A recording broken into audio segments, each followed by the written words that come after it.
नमस्कार. आज आपण नवरात्री विशेष रेसिपीजमध्ये उपवासाची इडली आणि फक्त 2 मिनिटात तयार होणारी उपवासाची चटणी कशी तयार करायची हे पाहणार आहोत. ही इडली पाहणा अगदी दुधासारखी पांढरी शुभ्र आणि कापसासारखी मऊ लुसलुशीत आणि जाळीदार तयार झालेली आहे. तुम्हाला व्हिडिओवरूनच समजलं असेल, आपली इडली अजिबात चिवट किंवा चिकट झालेली नाही, मस्त अशी रवाळ दाणेदार तयार झालेली आहे. अशी इडली खाताना ना घशाला दाटल्यासारखं सुद्धा वाटत नाही, इतकी मस्त अशी आपली इडली टम्म फुगून तयार झालेली आहे. आज आपण साबुदाणा आणि भगर जराही न भिजवता न आंबवता ही इडली तयार केलेली आहे. फक्त 20 ते 25 मिनिटांमध्ये बनवून तयार होते.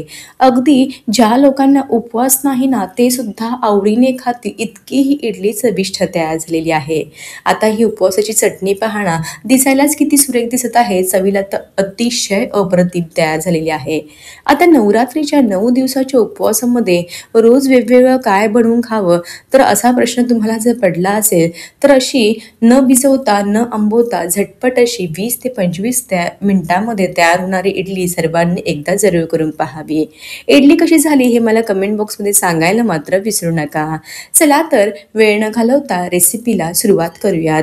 जर तुम्हाला माझ्या रेसिपीज आवडत असतील तर चॅनलला जरूर सबस्क्राईब करा. त्यासोबतच जे बाजूचं बेल आयकॉन असतं ना, ते सुद्धा प्रेस करायचं, म्हणजे कसं मी ज्या रेसिपीज टाकेन त्याचं तुम्हाला नोटिफिकेशन आधी भेटेल.